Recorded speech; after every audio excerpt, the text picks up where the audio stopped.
Hanya satu kalimat di surat wasiat nenek. Batalkan pernikahanmu. Pergilah ke rumahnya. Aku nekat ke sana, dan apa yang kulihat telah menghancurkan seluruh kepercayaanku. Sebelum kita mulai lebih lanjut, yuk, tekan tombol suka, serta tombol subscribe agar tidak ketinggalan kisah menarik lainnya. Dan jangan lupa absen asal kota Bapak Ibu di kolom komentar. Semoga rezeki kita semua dilancarkan, kesehatan kita diberkahi, dan keluarga kita selalu harmonis dalam lindungannya. Amin. Kebahagiaan itu, rasanya seperti memegang bunga mawar yang baru mekar. Indah, tapi kita lupa kalau durinya siap menusuk kapan saja. Namaku Dira, dan saat itu, hidupku terasa sempurna. Aku baru saja menyelesaikan semua urusan kantor yang menumpuk, siap cuti panjang, dan menghitung hari menuju pesta pernikahan dengan Rian. Aku sudah mengenalnya 5 tahun. 5 tahun yang penuh tawa, janji-janji, dan rencana masa depan yang terasa begitu pasti. Dia, Rian, adalah sosok idaman, setidaknya di mataku dan mata semua orang. Lulusan luar negeri, mapan, dan sangat sabar. Keluarga kami sama-sama berasal dari kalangan menengah atas. Intinya, kisah kami ini adalah happy ending yang sudah tertulis rapi. 2 minggu lagi, aku akan resmi menjadi Nyonya Rian. Undangan sudah disebar, gedung sudah didekorasi, bahkan baju pengantin terakhir kali dicoba sudah pas, seperti mimpi yang tinggal dijemput. Ibu dan bapakku, jelas bangga luar biasa. Mereka selalu bilang, "Kamu ini beruntung sekali, Rah. Rian itu paket lengkap." Aku mengiyakan dalam hati. Memang benar, aku merasa beruntung. Semua kesibukan itu sempat membuatku lupa pada satu hal penting. Nenek. Nenekku. Dia satu-satunya yang kelihatannya kurang antusias. Bukan karena tidak suka Rian, tapi nenek memang selalu diam, hanya menatapku dengan tatapan yang sulit kujelaskan. Itu tatapan sedih, tapi juga penuh kasih sayang, seperti dia tahu sesuatu yang aku tidak tahu. Tepat seminggu sebelum aku mencoba baju pengantin terakhir kali, nenek berpulang. Beliau sudah sakit lama, jadi kepergiannya, meskipun menyedihkan, terasa damai. Aku sangat dekat dengan nenek. Sejak kecil, dia yang paling sering bercerita dan memberiku nasihat-nasihat kuno yang seringnya benar. Malam setelah pemakaman, saat keluarga besar berkumpul, pengacara datang untuk membacakan surat wasiat nenek. Kebanyakan isinya adalah pembagian harta dan pesan-pesan standar. Tapi di bagian akhir, ada satu amplop putih tebal yang ditujukan hanya untukku. Aku mengambilnya, merasa penasaran. Isinya bukan uang, bukan perhiasan. Hanya selembar kertas lusuh, tulisan tangan nenek yang sudah mulai bergetar. Saat itu, semua orang masih larut dalam obrolan duka. Aku memutuskan membaca surat itu sendirian di kamar. Aku duduk di tepi kasur. Lampu kamar sengaja kumatikan. Hanya diterangi cahaya bulan dari jendela. Dengan jantung yang tiba-tiba berdebar, aku membuka lipatan kertas itu. Aku membaca kalimat pertama dan aku langsung tersentak. Kepalaku terasa dipukul benda tumpul. Isi surat itu hanya 3 kalimat. Tapi kekuatannya menghancurkan semua kepastian yang kubangun selama 5 tahun. Batalkan pernikahanmu. Pergilah ke rumah calon mertuamu. Kau akan tahu. Aku membaca lagi. Dan lagi. Mungkin nenek salah tulis? Mungkin ini hanya surat lama yang tidak sengaja terbawa? Tidak mungkin. Tanda tangan nenek ada di bawahnya. Dan kertas itu masih berbau minyak telon khas nenek. Batalkan pernikahanmu. Kalimat itu seolah bergema di kepalaku. Membatalkan pernikahan yang tinggal menghitung hari? Membatalkan impian yang sudah kubangun bersama Rian? Aku langsung tertawa. Tawa hampa. Ini pasti bercanda. Nenekku memang suka bercanda. Tapi tidak mungkin sejahat ini. Aku mencoba meyakinkan diriku sendiri. Rian itu baik. Keluarga Rian itu terhormat. Apa yang harus kubatalkan? Kenapa nenek harus berpesan sampai sejauh ini? Aku ingat kejadian beberapa bulan lalu. Aku pernah iseng bertanya pada nenek tentang Rian. Nek, Rian itu orangnya bagaimana menurut nenek? Nenek hanya memejamkan mata, lalu bilang, Kamu anak baik, Rah. Hati-hati memilih pasangan. Kadang, yang berkilau di luar, di dalamnya cuma serpihan kaca. Aku menganggapnya sebagai nasihat biasa. Ternyata itu lebih dari nasihat. Pagi harinya, aku kembali ke rumah dengan wajah pucat. Aku sengaja tidak memberitahu siapapun tentang surat itu. Bukan karena takut, tapi karena aku tidak punya bukti. Jika aku menunjukkan surat itu pada ibu atau bapak, mereka pasti bilang aku sedang berhalusinasi karena stres akibat duka dan persiapan pernikahan. Aku bertemu Rian. Dia datang membawakan sarapan kesukaanku, bubur ayam Cirebon. Dia tersenyum, senyum yang begitu manis, hangat, dan menenangkan. Aku memandangnya lama, mencari celah, mencari keraguan, mencari kebohongan di mata itu. Tidak ada. Matanya hanya menunjukkan kekhawatiran karena aku terlihat kurang tidur. Kenapa, sayang? Kamu belum move on dari nenek, ya? Tanyanya lembut sambil mengusap rambutku. Iya, nenek itu paling dekat denganku, Yan. Jawabku. Aku tidak bisa bohong, tapi juga tidak bisa jujur tentang surat itu. Kami mengobrol biasa, membicarakan souvenir yang belum jadi dan lagu untuk dansa pertama. Dia berbicara dengan begitu meyakinkan tentang masa depan, tentang rumah yang akan kami beli di pinggiran kota, tentang anak-anak kami. Di tengah obrolan itu, ada jeda. Aku tertawa kecil. Rian menatapku bingung. Kenapa ketawa? Tanyanya. Tidak, aku hanya ingat lelucon nenek dulu. Beliau pernah bilang, kalau mau tahu sifat asli calon suami, coba pinjam uangnya dalam jumlah besar. Kalau dia marah, berarti dia pelit dan cuma sayang harta. Kataku, mencoba membuat suasana lebih cair dan menguji reaksi Rian secara tidak langsung. Rian ikut tertawa. Tawa yang lepas. Ya ampun, Nek Dira itu ada-ada saja. Untung aku bukan tipe begitu. Kamu mau pinjam uangku berapa?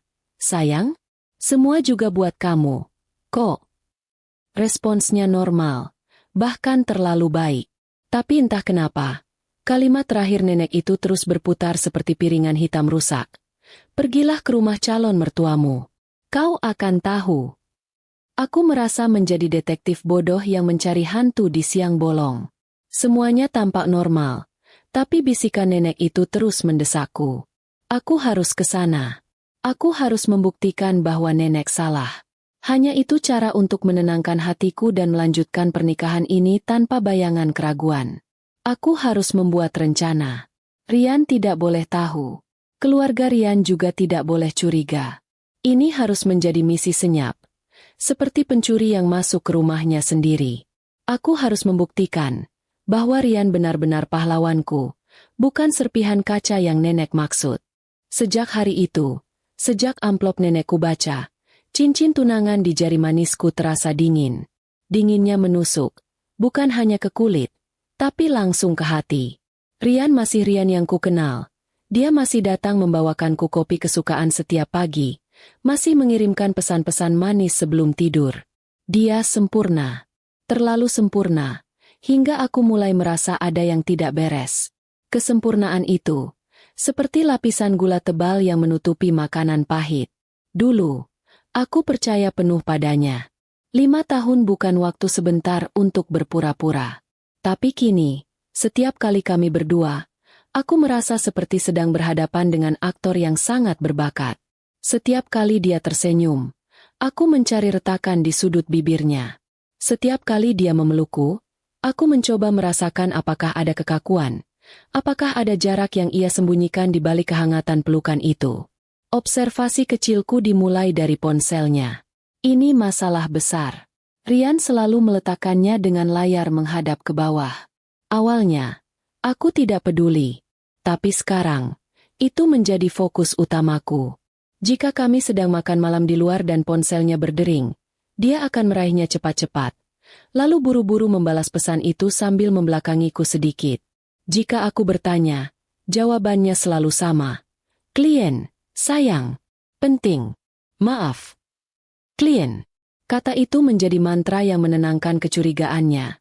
Tapi kini menjadi bara api di dadaku. Suatu sore, Dia mandi dan meninggalkan ponselnya di meja ruang tamu. Itu kesempatan emas. Tanganku gemetar mendekati ponsel itu. Jantungku berdebar kencang, bukan karena ketakutan, tapi karena aku merasa sedang mengkhianati kepercayaan. Namun, apakah dia yang lebih dulu mengkhianatiku? Itu yang harus ku cari tahu. Saat tanganku hampir meraih benda persegi panjang itu, dia berteriak dari kamar mandi. "Sayang, tolong ambilkan handukku." Aku menarik tanganku mundur secepat kilat. Seolah ponsel itu adalah bara panas. Kesempatan itu hilang. Aku harus mengubah cara. Keraguan ini mulai memakan habis energi dan tidur malamku. Aku tidak bisa lagi membedakan mana yang nyata dan mana yang hanya paranoidku sendiri. Keluarga kami semakin sibuk. Ibu dan bapakku, juga Ibu Rian dan Bapak Rian, bertemu hampir setiap hari untuk membahas hal-hal remeh yang sangat penting, seperti motif taplak meja di pelaminan atau pemilihan band pengiring di resepsi. Rian selalu hadir di awal pertemuan, memberikan kesan bahwa dia terlibat, lalu izin pergi karena urusan mendesak. "Maaf ya, Bu, ada meeting mendadak di luar kota," katanya pada Ibu Rian. Aku perhatikan wajah Ibu Rian. Wanita itu selalu tenang, selalu tersenyum elegan. Tapi aku melihat sekilas, hanya sedetik, ekspresi matanya yang seperti menyampaikan kode rahasia pada Rian. Bukan kode khawatir, tapi kode yang mengatakan, "Cepatlah pergi, jangan sampai ketahuan." Atau mungkin itu hanya imajinasiku lagi? Aku tidak tahu. Yang pasti, Rian selalu merasa lega saat keluar dari pintu. Itu bukan kelegaan seorang pria yang terbebas dari tugas membosankan. Itu adalah kelegaan dari seseorang yang berhasil lolos dari jebakan. Aku harus membuktikan ini segera. Tekadku menguat. Aku tidak bisa menikah dalam kondisi hati yang diselimuti kabut tebal ini. Nenekku, dia tidak mungkin salah. Beliau adalah wanita yang paling tulus menyayangiku. Pesan terakhirnya adalah peringatan. Aku mulai merencanakan misi, kunjungan terselubung, ini. Tujuan utamanya adalah rumah calon mertuaku. Jaraknya lumayan jauh, di kota satelit, sekitar 2 jam perjalanan. Jika aku bilang ingin menginap, Rian pasti memaksa ikut, atau setidaknya melarangku pergi sendiri. Aku butuh alibi kuat, yang tidak bisa diganggu-gugat oleh siapapun, termasuk Rian. Lalu aku ingat Tante Mia. Tante Mia adalah adik bapakku, yang tinggal tidak jauh dari kota calon mertuaku. Aku memang pernah berjanji akan menjenguknya. Aku segera menelepon Tante Mia. Suara Tante Mia terdengar serak. "Tante, aku mau jenguk Tante besok sore." Tante bilang ke Rian ya, kalau Tante yang sangat butuh aku menginap di sana semalam. Bilang saja Tante demam tinggi dan butuh ditemani khusus. Kataku, sengaja menekankan kata, sangat, dan khusus. Tante Mia, yang sangat bijaksana dan mengenal nenekku dengan baik, langsung menangkap nada serius dalam suaraku. Dia tidak meminta penjelasan, yang membuatku semakin mencintainya. "Baik, sayang. Aku mengerti. Rian akan kuberitahu. Hati-hati ya. Hubungi Tante lagi saat kamu sudah di jalan," katanya dengan suara lembut yang menenangkan. Sore itu juga, Tante Mia menelepon Rian. Rencanaku berjalan sempurna. Setidaknya di permukaan. Beberapa jam kemudian, Rian meneleponku. "Sayang, kamu mau ke tempat Tante Mia? Jauh loh, padahal kita lagi sibuk. Aku bisa minta Suster Ida yang menemani Tante Mia, dia perawat bagus," kata Rian, terdengar cemas, atau mungkin terdengar terganggu. "Tidak, Yan. Kasihan Tante Mia. Ini janji lama. Aku harus menepatinya. Lagi pula, Tante Mia bilang dia cuma mau aku yang menemaninya. Dia demam tinggi. Aku harus memastikan dia baik-baik saja sebelum hari H. Setelah itu aku tenang." Jawabku, mendramatisir sedikit situasi Tante Mia. Rian diam lama sekali. Di telinga, aku bisa mendengar suara napasnya yang lebih berat dari biasanya. Aku menunggu reaksinya. Keberatan sedikit saja akan menjadi bukti baru untukku. "Kenapa, Yan? Kamu keberatan aku pergi, padahal kamu juga bilang mau keluar kota untuk meeting mendadak." Pancingku, mengaitkan rencanaku dengan rencana bohongnya. Oh, tidak, sayang. Sama sekali tidak. Dia menyahut terlalu cepat. Baguslah kamu peduli sama keluarga. Justru itu, aku harus fokus sama meeting ini. Kalau aku ikut, aku jadi tidak fokus. Ya sudah, berangkat hati-hati. Aku antar sampai stasiunnya? Atau aku siapkan sopir? Tidak usah, Yan. Aku bawa mobil sendiri saja. Lagi pula, kamu kan bilang meeting MU malam sekali. Kamu fokus saja sama pekerjaanmu. Aku pergi lusa pagi sudah kembali. Balasku. Dia akhirnya setuju. Tapi ada nada mendesak yang aneh dalam suaranya. Oke, sayang. Hati-hati. Jangan lupa kabari aku setiap saat. Ya, aku sayang kamu. Aku sayang kamu juga. Balasku. Tapi kali ini, kata-kata itu terasa berat dan hampa. Aku sudah siap. Koper kecilku bukan berisi baju ganti, melainkan alat bukti, powerbank penuh, ponsel dengan memori kosong, dan buku catatan kecil. Aku sudah seperti agen rahasia yang akan membongkar jaringan kejahatan. Padahal yang ingin kubongkar adalah kebenaran di balik mataku sendiri. Aku memejamkan mata. Surat nenek itu masih tersimpan rapi di dompet, menjadi jimat dan beban di saat yang sama. Aku harus membuktikan bahwa ini semua hanya salah paham, agar aku bisa menikah dengan Rian tanpa rasa bersalah. Tapi jika yang nenek maksud benar, maka aku akan menjadi wanita paling beruntung karena diselamatkan dari bencana besar oleh cinta kasih nenek. Malam itu, hujan turun deras sekali. Seolah alam ikut menangisi kebahagiaan palsu yang akan segera berakhir. Aku tidak tidur. Aku hanya menatap cincin dingin itu di jari. Besok, semua akan terungkap. Aku menghitung mundur. Besok sore, saat Rian sudah berangkat meeting, aku akan meluncur ke rumah itu. Rumah calon suamiku. Aku berangkat tepat pukul 4 sore. Aku bilang pada ibuku bahwa aku akan mampir sebentar ke butik untuk mengambil file terakhir. Padahal mobilku sudah bergerak cepat meninggalkan kota, menuju jalan tol yang mengarah ke rumah Tante Mia. Tentu saja, itu hanyalah alibi. Tujuanku yang sebenarnya adalah rumah yang selama ini kurasa akan menjadi rumahku juga. Rumah Rian. Aku berkendara sendirian. Jendela mobil sengaja kubiarkan terbuka sedikit, membiarkan udara sore yang dingin menerpa wajahku. Ini adalah perjalanan paling menegangkan dalam hidupku. Rasanya seperti sedang melarikan diri, padahal aku hanya mencari kebenaran. Aku sempat melirik ponselku. Aku mengirim pesan pada Rian. Sudah sampai di tempat Tante Mia. Yan, Tante sudah tidur. Aku akan jagain dia. Sampai ketemu besok. Sebuah kebohongan yang kuharap tidak akan membuatku berdosa. Aku harus berbohong demi kebenaran di masa depan.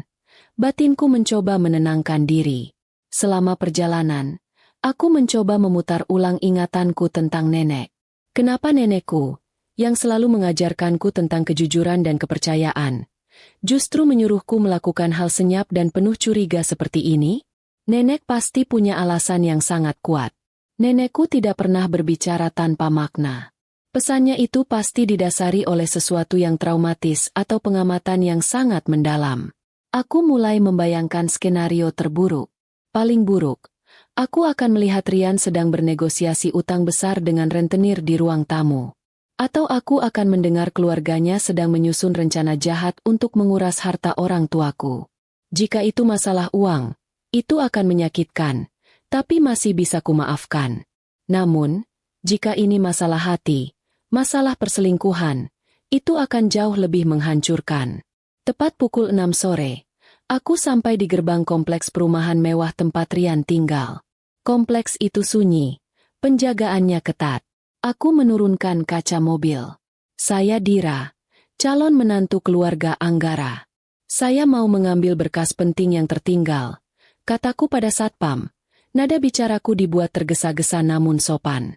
Satpam itu, yang sudah sering melihatku, tersenyum dan mengizinkanku masuk. Aku memperlambat laju mobil di depan rumah besar Rian. Lampu-lampu depan menyala terang, tapi teras rumah terlihat sepi. Aku memarkir mobilku agak jauh, di balik pohon rindang, agar tidak terlalu mencolok. Aku berjalan perlahan ke depan gerbang. Aku sengaja tidak menelepon atau membunyikan bel. Aku harus masuk tanpa sepengetahuan Rian. Aku tahu jadwal ibu dan bapak Rian. Mereka biasanya sedang menghadiri acara sosialita pada malam hari dan baru pulang larut malam. Hanya ada 1 atau 2 asisten rumah tangga, Art, yang berjaga di dalam. Aku mengirim pesan singkat ke telepon rumah Rian yang kubawa. "Permisi, Bu. Saya disuruh Rian mengambil dokumen penting yang ia lupa bawa untuk meeting mendadak. Saya hanya sebentar." Aku tidak berharap ada balasan, tapi setidaknya itu adalah alasan jika Art melihatku. Pintu gerbang rumah Rian tidak dikunci. Aku mendorongnya perlahan. Rumah itu sangat sunyi. Bau bunga sedap malam tercium kuat, menambah suasana misterius. Aku masuk ke area taman depan dan langsung menuju pintu samping, yang biasanya digunakan untuk masuk cepat ke area dapur tanpa melewati ruang tamu formal. Saat berada di teras samping, aku mendengar suara lirih dari dalam rumah. Bukan percakapan, tapi suara sendok beradu dengan piring. Pasti Art sedang makan malam. Aku menunggu beberapa saat. Kemudian, aku melihat ada cahaya dari lantai atas. Itu kamar Rian. Tapi Rian seharusnya sedang berada di luar kota untuk meetingnya. Dia berbohong, pikirku tajam. Kenyataan ini saja sudah cukup untuk membuat perutku mual. Aku mengambil napas dalam-dalam, mengatur detak jantung yang sudah seperti genderang perang. Aku harus segera bergerak. Aku harus menemukan apa yang disembunyikannya di dalam kamar itu. Aku masuk ke dalam melalui pintu samping yang tidak terkunci. Ruangan pertama yang kumasuki adalah dapur bersih. Semua tertata rapi. Aku melewati dapur dan lorong, berjalan seringan mungkin agar sepatu pantofelku tidak menimbulkan suara. Aku sampai di tangga utama. Tangga marmer yang dingin, memantulkan cahaya lampu gantung kristal.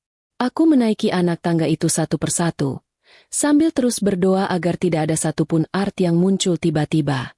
Lantai 2 sepi. Kamar tidur utama bapak dan ibu Rian ada di ujung lorong, dan pintunya tertutup rapat. Kamar Rian berada di tengah. Aku berhenti tepat di depan pintu kamar Rian. Pintu itu tertutup, tapi ada sedikit celah karena tidak terkunci sempurna. Dari celah itu, aku bisa melihat cahaya lampu di dalam. Aku mendekatkan telingaku ke pintu, menahan napas. Aku ingin mendengar apa yang sedang terjadi di dalam. Tapi yang kudengar hanyalah keheningan. Tidak ada percakapan, tidak ada suara televisi, tidak ada suara musik. Keheningan itu justru membuatku semakin tegang. Aku meraih gagang pintu. Dingin dan berat. Aku mendorongnya sedikit, sehalus embusan angin. Pintu itu terbuka sedikit lebih lebar. Mataku menyipit, mencoba menembus kegelapan ruang tamu di dalam kamar Rian. Aku melihat, tidak ada Rian. Hanya ada cahaya dari kamar mandi yang sepertinya sedang menyala. Aku masuk perlahan, menutup pintu tanpa suara.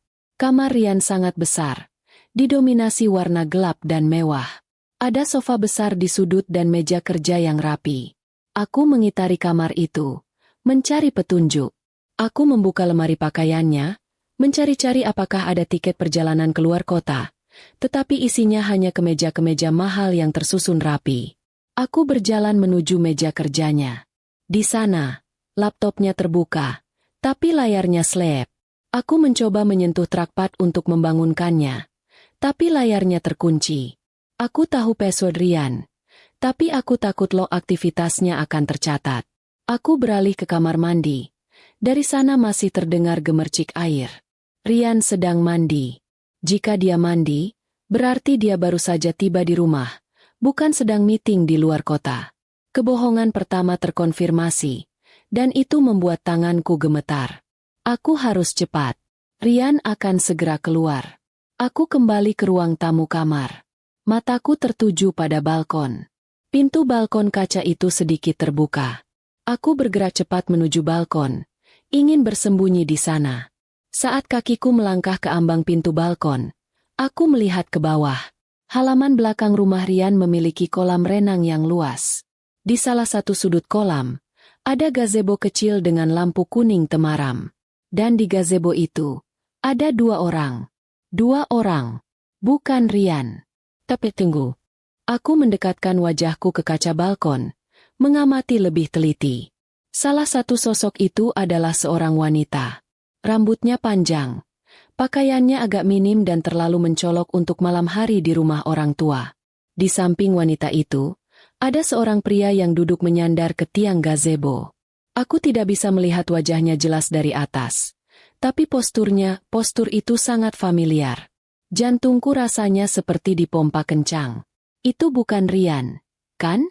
Itu pasti salah satu pegawai Rian. Atau temannya. Tiba-tiba, pria itu bergerak. Dia berdiri, memutar tubuhnya menghadap wanita itu. Pria itu menyentuh rambut wanita itu. Dan saat pria itu memutar sedikit, aku bisa melihat siluet wajahnya yang sangat kukenal. Pria itu adalah Rian. Aku langsung menutup mulutku dengan kedua tangan. Air mataku langsung menetes, tanpa bisa dicegah. Tapi yang paling menghancurkan, bukan hanya melihat Rian bersama wanita lain. Wanita itu memegang tangan Rian. Lalu dengan lembut, Rian mendekat dan membungkuk. Dia tidak mencium bibir wanita itu. Rian mencium perut wanita itu. Perut yang terlihat membuncit di balik pakaian ketatnya. Rian mencium perut wanita hamil itu. Lalu dia mendongak dan tersenyum. Senyum yang sangat tulus, penuh kasih sayang. Senyum yang tidak pernah kulihat selama ini, bahkan saat dia melamarku. Senyum yang membuatku seketika sadar bahwa semua yang kami jalani adalah kepalsuan. Aku mundur dari balkon. Tubuhku lemas. Kepalaku pusing. Seolah gravitasi menghilang. Aku bersandar ke dinding. Mencoba bernapas. Nenek, kau benar. Kau benar. Rian memiliki wanita lain. Dan wanita itu hamil. Aku harus pergi. Tapi aku tidak bisa. Kaki dan tanganku terasa dingin dan kaku. Aku harus tahu lebih banyak. Ini bukan sekadar perselingkuhan. Ini adalah kebenaran yang nenek ingin aku ketahui. Tiba-tiba, suara pintu kamar mandi terbuka. Aku mendengar suara langkah kaki Rian. Dia sudah selesai mandi. Aku harus bersembunyi. Aku segera melompat ke balik tirai tebal. Menahan napas, tubuhku gemetar tak terkendali.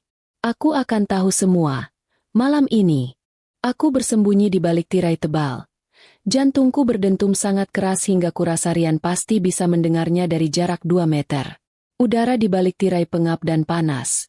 Namun aku harus tetap diam.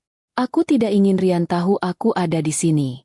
Keberadaanku sekarang adalah kartu as terakhir yang harus kusimpan. Rian keluar dari kamar mandi, hanya mengenakan handuk yang melilit pinggang. Dia bersenandung kecil, terlihat sangat santai dan bahagia.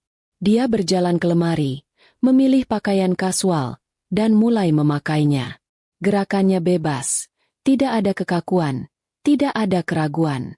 Dia benar-benar merasa aman dan tidak terancam. Kepastian ini menusukku lebih dalam daripada pisau. Dia begitu nyaman dengan kebohongannya. Setelah berpakaian, Rian berjalan ke meja kerjanya. Dia mengambil ponselnya yang tadi ia letakkan tertelungkup. Kali ini, dia tidak khawatir jika aku melihatnya. Karena ia yakin aku sedang berada di rumah Tante Mia. Aku menajamkan pendengaranku. Rian mulai mengetik pesan. Lalu terdengar suara voice note lirih. Sayang, sudah malam, masuklah. Di luar dingin. Aku akan segera turun. Sebentar lagi. Aku rindu kamu dan calon jagoan kita. Jangan begadang, ya. Suara Rian terdengar begitu lembut, begitu mendalam. Suara itu adalah suara yang selama ini kuharapkan kudengar darinya. Diucapkan dengan ketulusan yang kukira hanya miliknya. Ternyata, kelembutan itu bukan untukku. Aku menggigit bibir bawahku kuat-kuat, menahan isakan yang hampir lolos. Senyum nenek, surat wasiatnya. Kini terasa seperti pelukan hangat yang menyelamatkanku dari api neraka. Rian keluar dari kamar. Aku mendengar langkahnya menuruni tangga. Setelah yakin Rian sudah jauh, aku keluar dari persembunyianku. Tubuhku gemetar, bukan karena takut, tapi karena amarah dan rasa dikhianati. Aku segera bergerak cepat menuju balkon lagi. Aku harus melihat dan mendengar lebih banyak. Aku harus tahu identitas wanita itu. Aku menyelinap ke balkon dan menunduk, memandangi gazebo di sudut kolam. Rian sudah duduk di sana, memeluk wanita itu dari belakang. Wanita itu tertawa kecil, tawa yang juga terasa asing dan menyakitkan di telingaku. Aku menyadari satu hal yang luput dari pengamatanku sebelumnya. Wanita itu, dengan perut yang membesar, mengenakan pakaian yang memang terbuka dan mencolok, tapi bukan pelacur seperti yang kubayangkan. Pakaian itu mungkin hanya menunjukkan seleranya yang berbeda dariku. Pakaian kasual dengan motif ramai, bukan pakaian elegan dan formal yang sering kulihat di sekitar Rian. Yang penting adalah, dia hamil. Aku mencari petunjuk lain. Di meja kecil gazebo, ada 2 gelas jus dan sekotak camilan ringan. Di sampingnya, ada tas tangan wanita itu. Tas tangan itu cukup besar, dari merek lokal yang cukup terkenal, bukan merek mewah yang sering digunakan oleh Ibu Rian. Rian dan wanita itu mulai berbicara, suaranya pelan, tapi karena malam sepi, suaranya terbawa angin ke arahku. "Kamu sudah makan obatmu, sayang?" tanya Rian. "Sudah, Bunda," jawab wanita itu, dengan nada manja. "Aku cuma bosan di kamar terus. Tadi aku sempat lihat foto-foto pernikahan yang kamu susun di meja ruang keluarga. Cantik sekali dekorasinya." "Itu hanya urusan bisnis, sayang," jawab Rian santai, sambil mengelus perut wanita itu. "Pernikahan itu hanya drama untuk menenangkan ibuku. Sebentar lagi semua beres. Setelah proyek itu berhasil, kita akan pindah ke rumah baru kita. Kamu, aku, dan anak kita. Kita akan hidup tenang. Ibu tidak akan bisa memaksaku lagi." Aku terkejut mendengar kata-kata itu. Urusan bisnis. Drama untuk menenangkan ibuku. Ini lebih buruk dari yang kuduga. Aku bukan calon istri. Aku adalah alat. Alat untuk menenangkan kegelisahan ibunya. Untuk menutupi sesuatu. Aku mencoba menangkap nama wanita itu. "Bagaimana kalau anak ini lahir dulu baru kita pindah?" "Aku tidak mau ambil risiko di jalan," kata wanita itu. "Tidak apa, sayang. Sebentar lagi. Semua sudah kuatur. Jangan khawatir. Besok aku harus kembali ke kantor lagi. Kamu jangan bosan, ya. Ada Bunda dan Art yang akan menjagamu," kata Rian. "Bunda? Siapa Bunda?" "Itu Ibu Rian." "Berarti, Ibu Rian tahu." Ibu Rian adalah sutradara di balik drama pernikahan palsu ini. Rasa sakit itu bercampur dengan rasa pengkhianatan dari seluruh keluarga. "Aku takut, Yan. Aku takut dia." Wanita itu terdiam, lalu melanjutkan. "Aku takut calon istrimu itu tahu." Rian tertawa meremehkan. "Dira? Dia itu wanita baik-baik. Dia terlalu sibuk dengan pekerjaannya. Terlalu polos. Dia tidak akan pernah curiga. Apalagi, dia baru berduka karena neneknya. Dia hanya akan fokus pada persiapan pernikahan. Percayalah, sayang. Dira itu hanya istri pajangan, untuk formalitas di depan keluarga besar dan investor. Kamu yang utama. Kamu yang kucintai, dan anak ini adalah segalanya untukku." Kalimat, "Dira itu hanya istri pajangan," menghantamku seperti bongkahan es. Nafasku tercekat, air mataku mengalir deras. Namun aku tetap membungkam mulut. Aku tidak peduli dengan rasa sakitnya. Aku hanya fokus pada fakta. Aku adalah boneka, pion dalam skema busuk ini. Aku harus mendapatkan bukti visual wanita itu. Aku segera mengeluarkan ponselku dari saku. Aku mengarahkan kameraku, mencoba mengambil foto mereka dari sudut atas balkon, yang cahayanya temaram. 2 kali jepretan, tanpa flash. Setelah berhasil mendapatkan 2 foto buram, aku menyadari aku harus tahu nama wanita itu. Tiba-tiba, Rian berdiri. Aku harus kembali ke atas. Aku harus cekin di ponsel, agar Dira tidak curiga kalau aku tidak jadi keluar kota, katanya. Aku langsung panik. Check-in di ponsel? Rian punya aplikasi pelacak lokasi? Atau mungkin hanya pura-pura mengirim foto dari hotel? Aku tidak tahu. Tapi aku harus segera keluar dari kamarnya sebelum dia kembali. Aku mundur dari balkon. Tubuhku gemetar. Aku bergerak secepat mungkin. Tanpa suara, keluar dari kamar Rian. Aku menuruni tangga, melompat 2 anak tangga terakhir saking terburu-buru. Aku berlari melewati dapur, lalu keluar melalui pintu samping. Aku tidak melihat Art ataupun siapapun. Mereka sepertinya sudah di kamar masing-masing. Aku berhasil sampai di mobil. Aku menghidupkan mesin. Tanganku masih gemetar memegang kunci. Aku mengendarai mobil keluar dari kompleks itu secepat kilat. Setelah jauh, aku menepi di pinggir jalan yang sepi. Aku menatap ponselku. 2 foto buram itu. Foto Rian yang sedang memeluk perut wanita hamil itu. Aku memperbesar gambar wanita itu. Wajahnya tidak terlalu jelas, tapi ia memiliki tahi lalat kecil di sudut bibir. Aku mulai memutar otak. Aku pernah melihat tahi lalat itu. Di mana? Aku membuka galeri foto lama di ponselku, mencari foto-foto saat aku dan Rian masih awal-awal berpacaran. Kami pernah menghadiri ulang tahun temannya. Aku terus menggulirkan foto, hingga akhirnya aku menemukan foto grup yang agak buram. Di belakang Rian, berdiri seorang wanita yang sedang tertawa. Aku memperbesar fotonya. Ya, dia. Wajahnya. Dan tahi lalat kecil di sudut bibir. Di foto itu, Rian merangkulku. Tapi di sebelahnya, ada wanita itu. Aku ingat nama wanita itu. Dia adalah teman sekolah Rian, yang katanya sudah lama tidak bertemu. Aku bahkan tidak ingat namanya. Aku mencari di akun media sosial Rian, tapi Rian sudah lama tidak aktif dan akunnya sangat rapi. Hanya berisi foto-foto corporate dan fotoku. Aku beralih ke akun media sosial temanku yang hadir di acara itu. Aku mengirim pesan kepada temanku itu. Hei, kamu ingat wanita di belakang Rian ini? Yang ada tahi lalat di bibirnya. Temanku membalas cepat. Oh, itu. Kenapa? Ra? Dia dulu memang dekat sekali sama Rian sebelum Rian pacaran sama kamu. Tapi dia sudah pindah keluar kota, kan? Aku mencatat nama itu di buku agendaku. Siska, wanita hamil, calon istri simpanan, dan istri pajangan. 3 kata itu berputar-putar di kepalaku. Surat nenek bukan sekadar peringatan. Itu adalah kunci yang membuka kotak Pandora. Aku tidak hanya akan dijadikan istri kedua.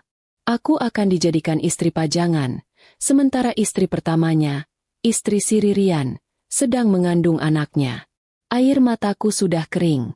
Yang tersisa hanya api kemarahan dan tekad yang dingin. Aku tidak akan membiarkan Rian dan keluarganya mempermainkanku. Aku menyalakan mesin mobil. Aku tidak akan kembali ke rumah Tante Mia. Aku harus segera kembali ke kota. Aku mengemudi pulang dalam kegelapan yang pekat. Tapi tidak ada kegelapan yang lebih pekat daripada kenyataan yang baru saja kulihat. Jalanan yang tadi sore terasa menenangkan. Kini terasa seperti lorong tanpa ujung menuju neraka. Aku tidak menangis lagi. Air mataku sudah kering, berganti dengan rasa dingin yang menusuk. Rasa dingin itu adalah pengkhianatan yang dibungkus rapi dalam janji-janji manis Rian selama 5 tahun. Aku memarkir mobilku di garasi, lalu duduk terdiam di dalam. Aku menatap ponselku lagi, pada 2 foto buram Siska dan Rian. Foto itu adalah tiketku keluar dari mimpi buruk ini. Dan di saat yang sama, foto itu adalah bukti betapa bodohnya aku selama ini. Aku diyakinkan bahwa aku adalah calon ratu, padahal aku hanya bidak catur yang sedang dioperasikan oleh keluarga Anggara. Surat nenek. Aku mengeluarkan kertas lusuh itu dari dompet. Tanganku memegangnya erat-erat. Aku bisa merasakan cintanya yang besar, cintanya yang melampaui kematian. Beliau tidak ingin aku menderita. Beliau tidak ingin aku menjadi istri pajangan. Aku berutang segalanya pada nenek. Tapi aku belum selesai. Aku punya bukti visual. Namun aku butuh bukti verbal. Aku butuh tahu detail rencana busuk mereka. Terutama tentang peran Ibu Rian yang kucurigai sebagai dalang utama. Dan satu-satunya orang yang tahu kebenaran di dalam rumah itu, selain mereka, adalah Art mereka. Aku mengingat-ingat wajah Art yang sering kulihat. Ada 2 orang, tapi yang paling ramah dan sering menyambutku adalah Mbak Siti. Usianya sekitar 40-an. Tatapannya seringkali memancarkan rasa kasihan setiap kali ia melihatku dan Rian. Dulu, Aku pikir ia kasihan karena aku terlalu sibuk bekerja. Ternyata, dia kasihan karena aku akan berjalan ke altar sebagai boneka yang akan dipajang. Ini adalah langkah paling berisiko. Menghubungi art mereka sama saja dengan mengundang bahaya. Jika Rian tahu, dia bisa menghapus semua bukti, atau lebih buruk, memutarbalikkan cerita. Tapi aku tidak punya pilihan. Aku mencari nama Ibu Rian di daftar kontakku. Di bawah nama itu, aku menemukan nomor telepon rumah yang kucatat dulu, saat pertama kali berkunjung. Aku mencoba mengingat-ingat apakah Mbak Siti punya ponsel.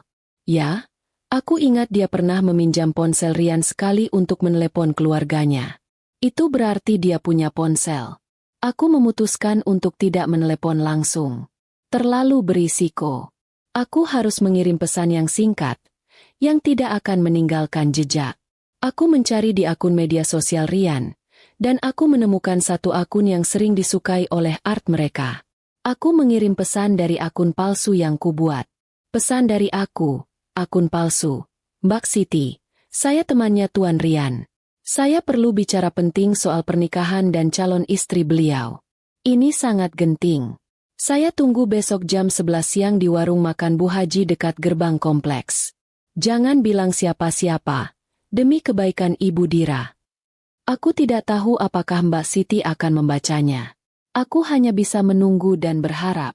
Rasa gugup itu datang lagi. Tapi kali ini bercampur dengan adrenalin. Aku bukan lagi wanita yang manis dan penurut. Aku adalah wanita yang terluka dan siap melawan. Keesokan paginya terasa seperti menunggu vonis hukuman mati. Aku membatalkan semua jadwal fitting baju dan meeting dengan wedding organizer. Aku beralasan sakit perut parah. Ibuku cemas. Tapi aku meyakinkan beliau bahwa ini hanya masuk angin biasa. Rian juga menelepon. Suaranya terdengar pura-pura cemas. Aku pulang sekarang. Ya, sayang. Aku urus kamu. Katanya di telepon. Tidak usah. Yan. Kamu kan sibuk meeting. Aku sudah minum obat. Kamu fokus saja sama pekerjaanmu. Jawabku dingin. Aku bisa merasakan kegelisahan di seberang sana. Dia pasti lega aku menolaknya. Karena dia bisa kembali ke Siska dan urusan, bisnis, mereka. Tepat pukul 10:30. Aku sudah berada di warung makan Bu Haji. Warung itu sederhana. Jauh dari pandangan orang-orang kompleks mewah. Aku memilih meja di sudut. Menatap pintu masuk dengan hati-hati. Aku mengenakan pakaian santai dan topi besar. Berusaha agar tidak dikenali. Pukul 11:05, aku melihat seorang wanita berjalan tergesa-gesa. Itu Mbak Siti.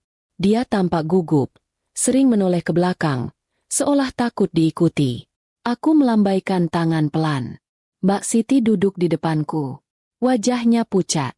Dia langsung mengenali mataku, meskipun wajahku tertutup topi. Ibu Dira. Ya Tuhan. Kenapa ibu di sini? Kenapa ibu memakai pakaian seperti ini? Bisiknya, suaranya bergetar. Aku langsung memegang tangannya. Tanganku dingin, tapi tangannya lebih dingin lagi. Mbak Siti, tolong aku. Aku sudah tahu sebagian. Aku tahu Rian punya wanita lain, dan wanita itu hamil. Aku sudah lihat dengan mata kepalaku sendiri di gazebo kemarin. Aku kesini karena aku percaya Mbak Siti.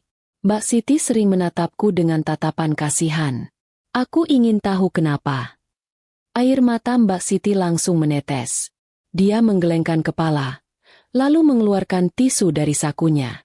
Ya Allah, Bu. Maafkan saya. Seharusnya saya bilang dari dulu. Saya tidak tega melihat ibu yang baik akan dikorbankan. Bisiknya sambil terisak. Aku membiarkannya menangis sebentar. Lalu, aku bertanya dengan suara rendah dan tegas. Mbak Siti, katakan semuanya. Dari awal, kenapa nenekku menyuruhku membatalkan pernikahan ini? Mbak Siti menarik napas panjang. Dia mulai bercerita, dan ceritanya lebih mengerikan dari yang kubayangkan. Tuan Rian dan Mbak Siska itu sudah pacaran lama, Bu. Sejak kuliah. Tapi ibu besar, Ibu Rian, tidak setuju karena Mbak Siska bukan dari keluarga yang punya nama. Ibu besar maunya Tuan Rian menikah dengan Ibu Dira, yang dari keluarga baik-baik dan punya koneksi kuat. Mereka putus, tapi Tuan Rian masih sering ketemu. Sampai Mbak Siska hamil 3 bulan, Tuan Rian minta dinikahkan siri diam-diam. Ibu besar awalnya marah besar, Bu. Tapi setelah tahu Ibu Dira sudah setuju menikah dan keluarga ibu punya proyek besar yang diincar Tuan Rian, ibu besar berubah pikiran. Aku menahan napas. Proyek besar. Itu berarti motif mereka bukan hanya menutupi aib, tapi motif finansial yang terencana. Lalu, kenapa harus aku? Tanyaku, suaraku nyaris hilang. Ibu besar bilang, Ibu Dira itu, paket komplit. Cantik, pintar, dari keluarga terhormat, dan punya koneksi yang Tuan Rian butuhkan untuk naik jabatan. Mereka butuh citra keluarga yang bersih di depan klien dan rekan bisnis. Mbak Siska akan jadi simpanan yang akan tinggal di rumah dinas Tuan Rian setelah Ibu Dira dan Tuan Rian menikah resmi. Ibu Dira akan dijadikan istri pajangan di rumah ini, untuk acara-acara formal.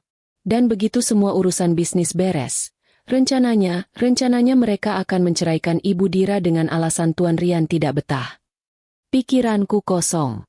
Aku bukan hanya istri kedua. Aku adalah istri sementara yang akan dibuang setelah nilai kegunaanku habis. Itu jauh lebih kejam daripada perselingkuhan biasa. Kapan Siska melahirkan? Tanyaku. Bulan depan, Bu. Itu kenapa pernikahan Ibu Dira dipercepat.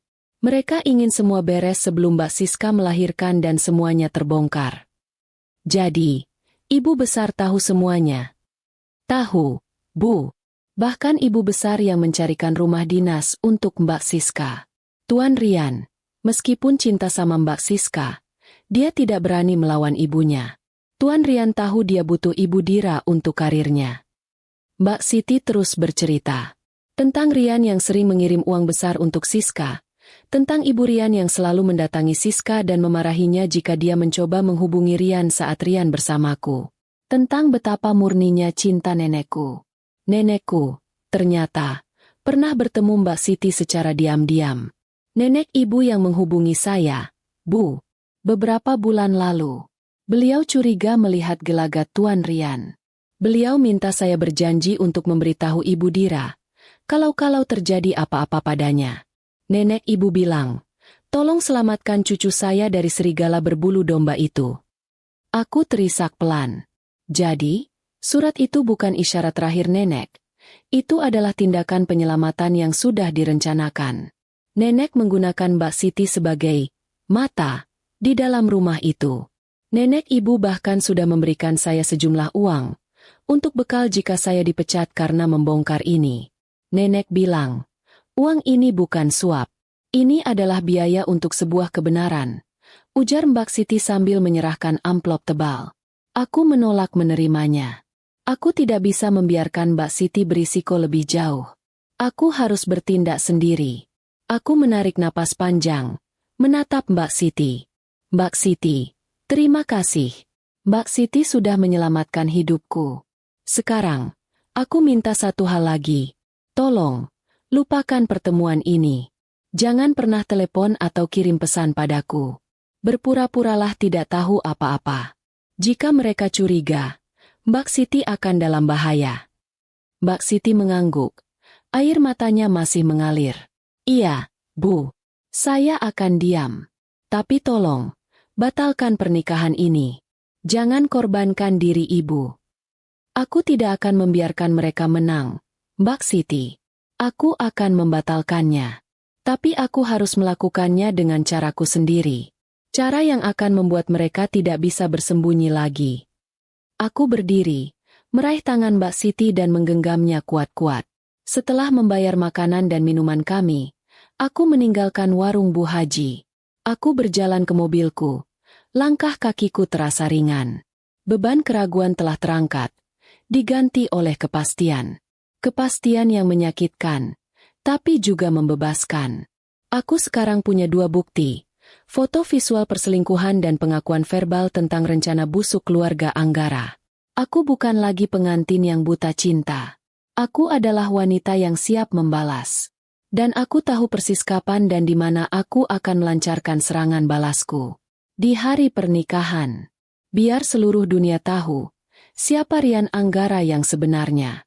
Kepulangan ke rumah terasa berbeda. Aku melihat sekeliling, pada dinding yang sudah dicat ulang, pada perabotan baru yang kami beli untuk rumah baru. Semuanya terasa hambar, seperti properti panggung yang tidak berarti. Rian menelepon lagi, menanyakan keadaanku. Aku menjawabnya singkat. Suaraku dibuat seolah masih sakit dan lemas. Aku tidak ingin dia curiga dengan ketegasan yang kini kurasakan. Rasa sakit itu tidak hilang, tapi ia berubah bentuk. Ia bukan lagi kesedihan karena dikhianati, melainkan kemarahan yang dingin dan fokus. Aku harus bertindak. Pengakuan Mbak Siti dan foto Siska adalah amunisi, tapi untuk menghancurkan keluarga sekelas Anggara, aku butuh lebih dari sekadar gosip dan foto buram. Aku butuh bukti keras, bukti finansial. Mbak Siti menyebutkan bahwa pernikahan ini adalah urusan bisnis dan proyek besar yang diincar Rian. Ayahku adalah pemilik perusahaan properti yang cukup besar, dan kami memang sedang merencanakan proyek pembangunan kawasan residensial mewah yang membutuhkan modal dan koneksi kuat. Rian, dengan latar belakang bisnis dan koneksi luar negerinya, sering mendiskusikan rencana ini dengan ayah. Aku harus mencari tahu sejauh mana Rian telah menyalahgunakan informasi itu. Aku menyadari, aku tidak bisa melakukannya sendiri. Aku butuh seseorang yang cerdas, yang bisa kupercayai sepenuhnya, dan yang jauh dari lingkaran pertemanan Rian. Aku hanya memikirkan satu nama, Rio. Rio adalah sepupuku, seorang pengacara muda yang brilian dan sangat protektif terhadapku. Dia juga yang dulu mengenalkanku pada nenek saat aku kecil. Aku menelepon Rio. Aku tidak memberikan detail di telepon, hanya mengatakan, Rio, ini sangat gawat. Aku butuh bantuanmu. Sekarang, datanglah ke apartemenku malam ini. Sendirian, dan jangan beritahu siapa-siapa, terutama Rian. Rio tahu betul bahwa aku tidak akan pernah memanggilnya seperti ini kecuali keadaannya sudah darurat. Malam itu, Rio datang. Wajahnya tegang. Ada apa, Ra? Kamu kelihatan pucat sekali. Apa ada masalah dengan Rian? Tanyanya sambil duduk di sofa ruang tamu. Aku mengunci pintu, memastikan tidak ada yang bisa mendengar percakapan kami. Aku berjalan ke dapur, mengambil flash drive yang berisi 2 foto buram Siska dan Rian, lalu duduk di depannya. Aku juga meletakkan surat wasiat nenek di atas meja. Aku akan ceritakan semuanya. Rio, semuanya. Kataku. Aku mulai bercerita. Dari wasiat nenek yang menyuruhku membatalkan pernikahan, perjalanan rahasia ke rumah Anggara, momen menyakitkan melihat Rian mencium perut Siska yang hamil, hingga pengakuan rinci dari Mbak Siti pagi ini. Aku menceritakan semuanya tanpa emosi, murni seperti melaporkan kasus kriminal. Rio mendengarkan dengan serius. Ekspresinya berubah-ubah, dari bingung, terkejut, hingga akhirnya marah. Setelah aku selesai, dia diam selama beberapa saat. Ya Tuhan, Dira. Jadi, Rian dia sejahat ini? Dan dia menjanjikanmu untuk menjadi istri pajangan. Rio berbisik. Suaranya dipenuhi rasa jijik. Dia kemudian meraih surat nenek. Nenek benar. Nenek kita benar-benar malaikat pelindungmu. Aku butuh bantuanmu. Rio. Aku punya foto dan kesaksian. Tapi aku butuh bukti keras yang mengikat Rian dan ayahnya secara hukum. Mbak Siti bilang, ini semua tentang proyek besar, ayahku. Aku yakin Rian sudah membocorkan informasi atau bahkan memanipulasi proposal bisnis untuk keuntungan keluarganya. Rio mengangguk. Dia mengeluarkan laptop dari tasnya. Aku akan coba cari celah. Aku butuh semua dokumen yang pernah Rian bawa atau diskusikan dengan ayah tentang proyek itu. Aku akan mencari kesamaan atau perbedaan antara proposal awal ayah dan proposal yang Rian bawa. Aku juga akan mencari tahu aset dan utang keluarga Anggara. Jika mereka bangkrut, pernikahan ini memang adalah penyelamat. Kami bekerja sampai larut malam. Aku memberinya akses ke beberapa email dan dokumen ayah yang memang harus kurus. Rio, dengan keahliannya, mulai menggali. Dira, lihat ini, kata Rio, menunjuk layar laptop. Proyek ayahmu membutuhkan pinjaman bank besar. Rian meyakinkan ayahmu untuk menggunakan Bank Angkasa Raya, di mana ayah Rian adalah salah satu komisarisnya. Selain itu, Rian mengubah beberapa klausul kontrak pengadaan material.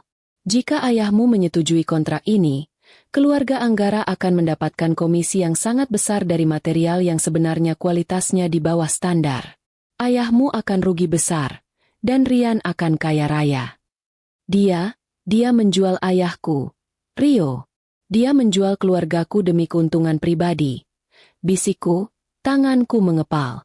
Pengkhianatan ini bukan lagi tentang hati, tapi tentang kehancuran finansial seluruh keluargaku. Rio menenangkan. Tenang, Ra. Kita punya ini. Ini adalah bukti manipulasi kontrak dan potensi penipuan. Ini lebih kuat daripada bukti perselingkuhan, karena ini menyangkut hukum dan uang. Kami mencetak semua dokumen yang dimanipulasi, mencetak log komunikasi Rian dengan kontraktor material, dan mencetak profil keuangan keluarga Anggara yang ternyata memang sedang diambang kebangkrutan karena investasi yang gagal. Semua sudah jelas. Rian bukan hanya menikahi hartamu. Dia menikahimu untuk menyelamatkan keluarganya dari penjara dan kehancuran finansial. Kamu adalah kunci bagi mereka. Simpul Rio. Lalu, apa rencana kita sekarang, Rio? Aku tidak bisa membatalkan ini secara diam-diam. Aku ingin mereka menanggung malu yang sama dengan yang kurasakan. Kataku, mataku menatap tajam. Rio mengerti. Tentu saja, Ra. Kita akan membuat drama yang tidak akan pernah mereka lupakan. Kita akan membongkar semua ini di depan semua tamu, di depan semua kolega ayahmu, di depan semua orang yang mereka coba tipu. Kami merancang skenario konfrontasi. Kami harus menunggu sampai hari H, saat semua orang penting berkumpul. Saat ayah Rian memberikan pidato, saat Rian berdiri di altar, saat image mereka berada di puncak. Itulah saatnya kehancuran. Tapi ada satu hal lagi, Rio. Siska. Kataku. Mbak Siti bilang Siska akan melahirkan bulan depan.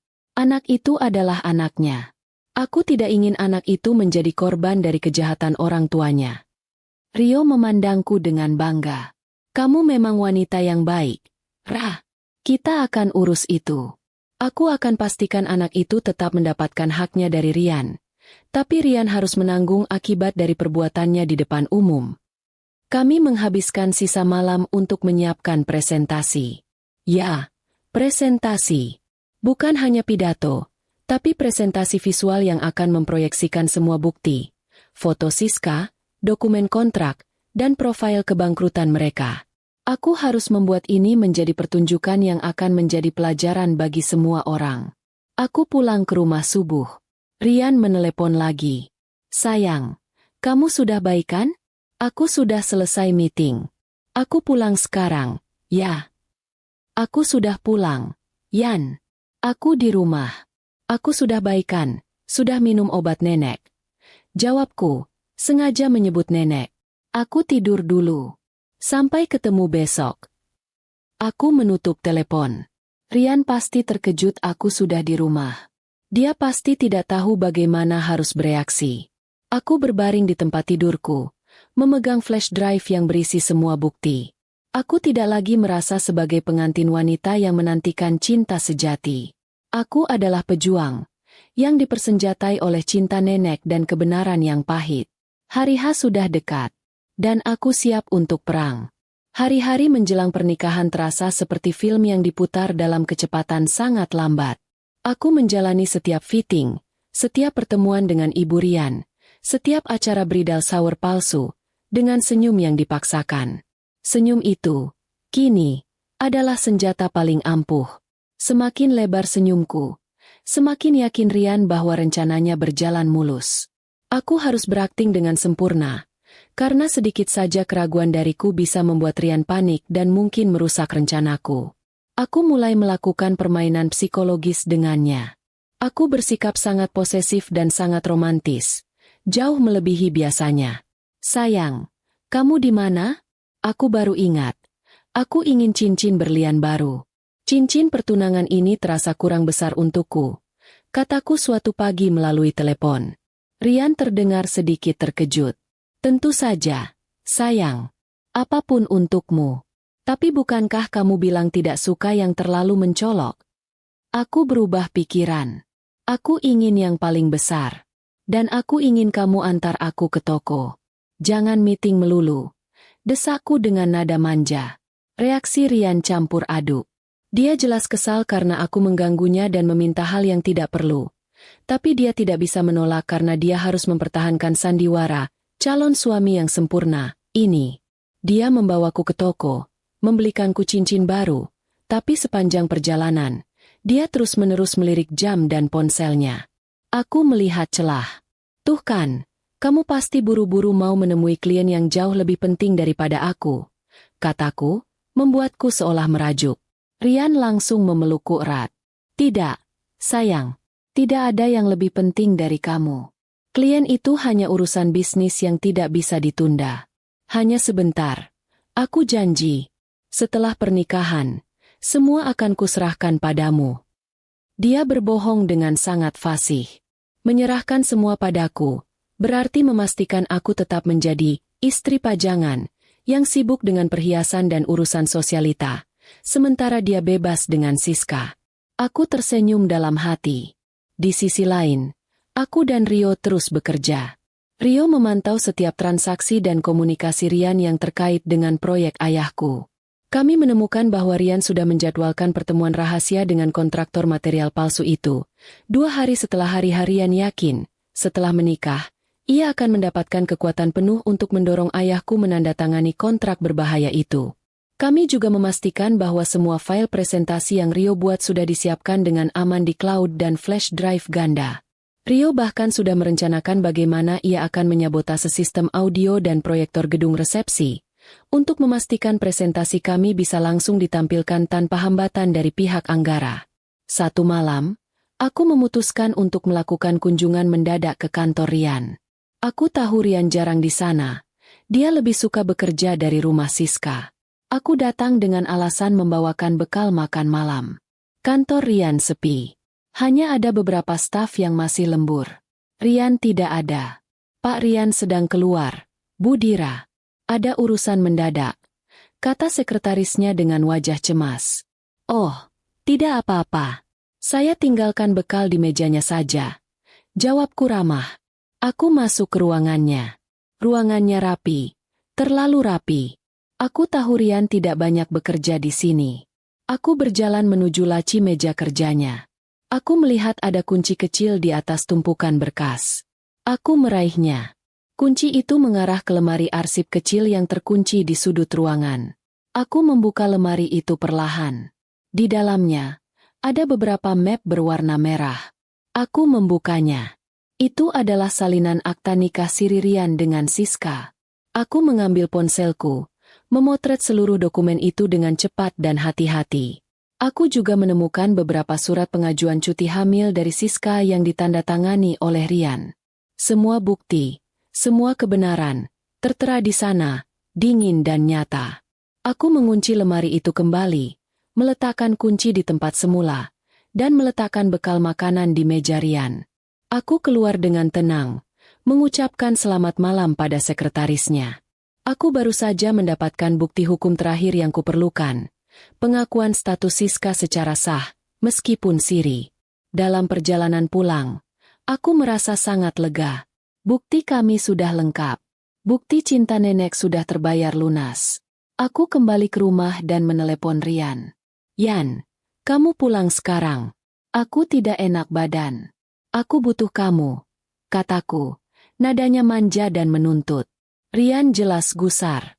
Dia pasti sedang bersama Siska. Tapi dia tidak bisa menolak. Sandiwara harus terus berjalan. Tentu, sayang. Aku datang sekarang, katanya. Suaranya dipaksakan bahagia. Setengah jam kemudian, Rian tiba. Dia memelukku, mencium keningku. Aku membiarkannya. Aku memeluknya erat-erat, membiarkan diriku merasakan hangatnya pelukan dari seorang pengkhianat untuk terakhir kalinya. Kamu kenapa, sayang? Apa kamu stres karena persiapan? Tanyanya lembut. Mungkin. Tapi aku hanya ingin kamu ada di sini, Bersamaku. Jawabku. Kami menghabiskan malam bersama. Aku berbaring di pelukannya. Tapi pikiranku penuh dengan akta nikah siri dan manipulasi kontrak. Aku melihat wajah Rian yang tertidur lelap. Wajah yang dulunya kucintai. Kini hanya kupandang dengan rasa jijik. Aku melihat cincin berlian baru yang ia berikan. Cincin yang terasa berat. Seperti rantai yang ia coba pasangkan di leherku. Aku bangun sebelum Rian. Aku mengambil surat nenek dari dompet dan membacanya lagi. Batalkan pernikahanmu. Pergilah ke rumah calon mertuamu. Kau akan tahu. Nenek, aku sudah tahu. Dan aku akan membatalkannya. Dengan cara yang akan membuat semua orang tahu alasan di baliknya. Aku mencium kening nenekku yang sudah lama tiada. Seolah ia ada di sana bersamaku. Aku tidak akan membiarkan kebaikan dan nama baik keluargaku ternodai oleh keserakahan dan kebohongan mereka. Aku siap. Jam besar di kota sudah menghitung mundur.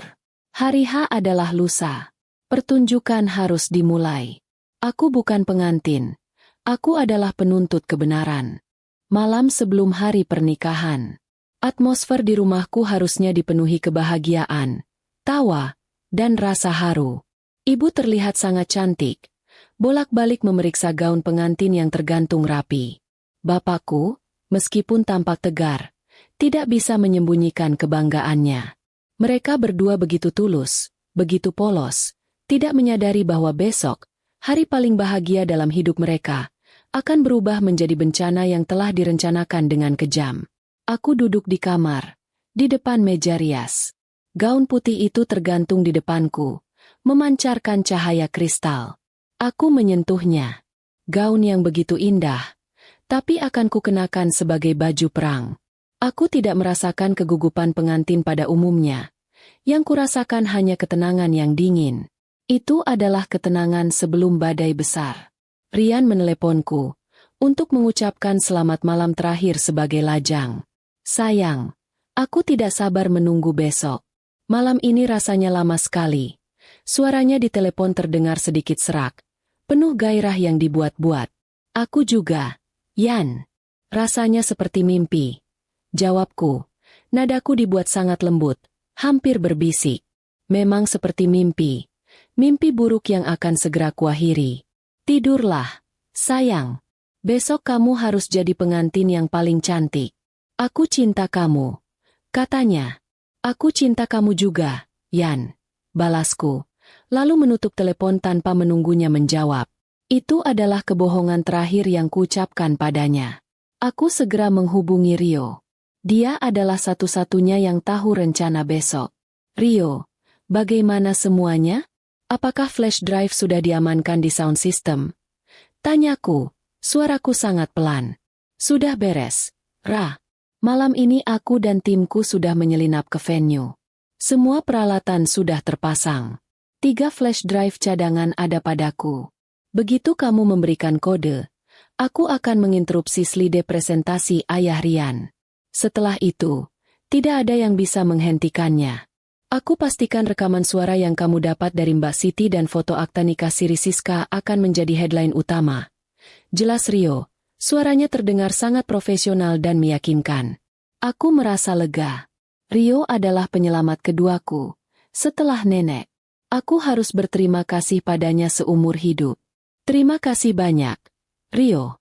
Aku tidak tahu bagaimana membalas kebaikanmu. Kataku, mataku berkaca-kaca. Sudah kewajibanku. Ra. Sekarang, kamu tidur. Kamu harus kuat besok. Ingat, kamu bukan korban. Kamu adalah pahlawan. Kamu menyelamatkan keluarga kita dan nama baik nenek. Kamu kuat, kata Rio. Kata-katanya menenangkan jiwaku yang tegang. Setelah menutup telepon, aku berjalan ke balkon kamarku. Malam itu cerah. Bulan bersinar penuh. Aku menatap bintang, seolah sedang berbicara dengan nenek. Nenek, aku akan menepati janji. Aku akan membongkar kebenaran itu besok. Aku akan memastikan nama baik keluarga kita tidak diinjak-injak oleh mereka. Aku harap nenek bangga padaku. Bisikku pada angin malam. Aku kembali ke kamar. Aku mengeluarkan semua bukti yang kumiliki. Surat nenek, 2 foto buram Siska, salinan akta nikah siri Siska yang kucetak, dan salinan manipulasi kontrak proyek ayahku. Semua bukti itu, kumasukkan ke dalam dompet kecil yang akan kubawa saat resepsi. Aku harus menyiapkan diri secara mental. Besok, aku tidak boleh goyah. Aku harus memandang Rian, Ibu Rian, dan Ayah Rian, dengan tatapan dingin dan tanpa penyesalan.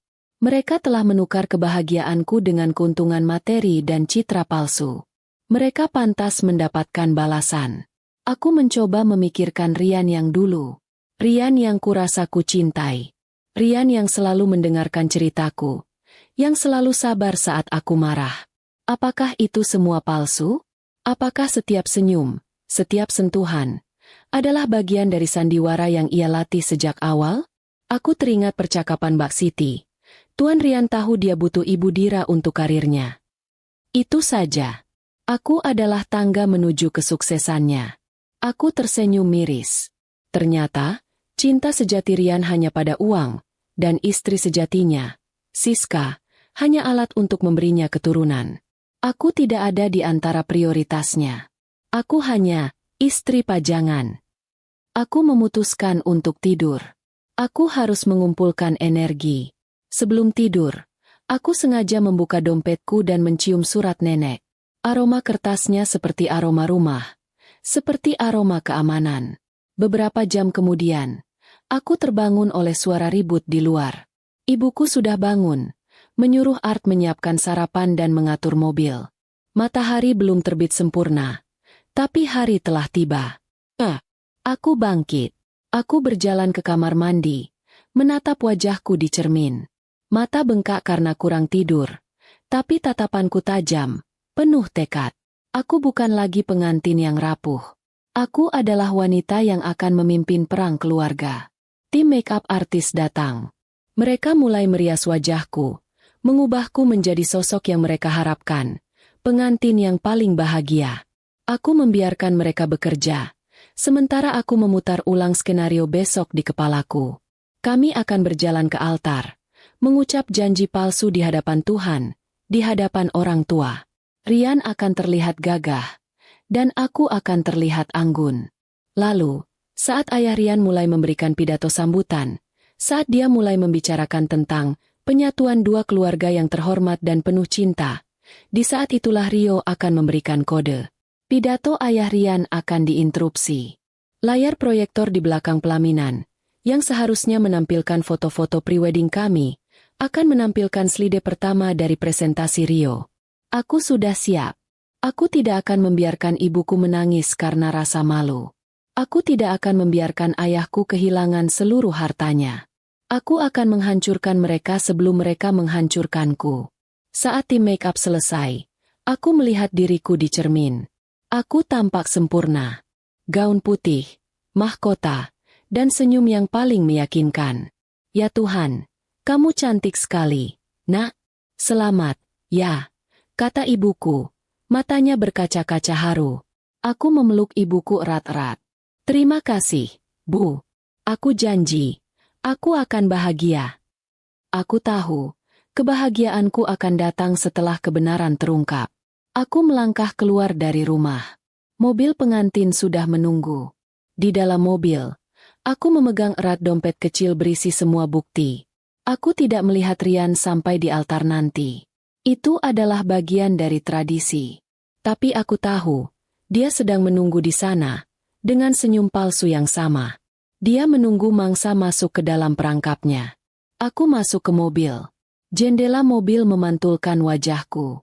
Wajah seorang pengantin, yang siap menjadi pemutus hubungan, bukan penyambung janji. Waktu terasa berhenti saat mobil pengantin yang membawaku tiba di depan pintu masuk gedung resepsi yang megah. Aroma bunga sedap malam yang dipasang oleh vendor Ibu Rian terasa menyesakkan. Ini bukan lagi aroma romantis. Ini adalah aroma kematian bagi kebohongan yang telah lama dipendam. Aku keluar dari mobil, ditemani ayahku yang tampak gagah dalam setelan jas terbaiknya. Ayah menggenggam tanganku erat, memberiku tatapan bangga yang membuat dadaku sesak. Aku tahu, setelah ini, ayah akan hancur. Tapi kehancuran ini jauh lebih baik daripada kehancuran yang telah direncanakan Rian. Aku melangkah perlahan di karpet merah. Musik orkestra mengalun pelan. Lagu yang dipilih Rian. Lagu tentang janji suci abadi. Ironis sekali. Aku berjalan di antara deretan kursi tamu yang penuh sesak. Di sana ada kolega ayahku, rekan bisnis Rian, dan ratusan mata yang menatapku. Menatap pengantin paling bahagia malam ini. Pandanganku tertuju lurus ke depan. Ke altar. Di sana, Rian sudah menunggu. Dia berdiri tegak. Senyumnya begitu menawan, begitu meyakinkan. Dia mengenakan jas pengantin putih gading, tampak seperti pangeran yang sempurna. Saat pandangan kami bertemu, Rian mengangguk padaku, senyumnya semakin lebar. Dia tidak tahu, beberapa menit lagi, senyum itu akan hilang selamanya. Dia hanya melihat boneka yang sebentar lagi akan menjadi miliknya, istrinya, dan tameng bagi kebusukan keluarganya. Akhirnya, aku tiba di altar. Ayahku menyerahkan tanganku pada Rian. Jaga putriku, Nak Rian. Dia permata kami, kata ayahku. Suaranya sedikit bergetar karena haru. Pasti, ya. Dira adalah segalanya bagiku, jawab Rian dengan mantap, sambil menggenggam tanganku erat. Genggaman itu terasa palsu. Aku membiarkannya. Aku membiarkan diriku menjadi bidak di babak terakhir sandiwara ini. Upacara pemberkatan berlangsung. Kami mengucapkan janji palsu. Kami bertukar cincin di hadapan pendeta. Setiap kata, ya, yang kuucapkan terasa seperti pisau yang menusuk kebenohongan Rian. Aku harus kuat. Semua ini untuk efek kejut yang maksimal. Setelah upacara selesai, kami duduk di pelaminan. Ibu Rian dan ayah Rian berdiri di samping kami. Wajah mereka bersinar bangga. Tiba saatnya ayah Rian memberikan sambutan sebagai perwakilan keluarga mempelai pria. Ayah Rian melangkah ke podium. Dia mulai berbicara dengan suara lantang dan penuh wibawa. Hari ini adalah hari yang paling bahagia. Penyatuan dua keluarga besar, yang didasari oleh cinta suci antara putraku Rian dan Dira yang cantik jelita. Pernikahan ini bukan hanya menyatukan dua hati, tapi juga menyatukan visi masa depan yang cerah, terutama dalam urusan bisnis dan... Saat ayah Rian mengucapkan kata, bisnis, aku menoleh, mencari pandangan Rio. Rio duduk di barisan belakang, tepat di samping sound system. Matanya tertuju padaku, jari-jarinya siap. Aku menatap Rian di sampingku. Aku memegang tangannya, dan aku tersenyum padanya. Senyum yang paling manis dan paling tulus yang bisa kubuat. Itu adalah kode. Pada saat ayah Rian hendak melanjutkan kalimatnya tentang visi bisnis masa depan, tiba-tiba suara mic berdengung kencang. Musik orkestra mati seketika. Seluruh aula terdiam. Semua mata tertuju pada podium. Ayah Rian terlihat bingung. Ada apa ini? Sound sistemnya kenapa? Lalu, di layar proyektor besar di belakang pelaminan, layar yang seharusnya menampilkan logo pernikahan kami, tiba-tiba berganti. Sebuah slide presentasi berwarna merah dan hitam muncul. Di tengah layar, ada tulisan besar. Selamatkan keluarga kami dari penipuan Anggara. Seketika, seluruh aula mulai berbisik. Ayah Rian, Ibu Rian, dan Rian, membeku.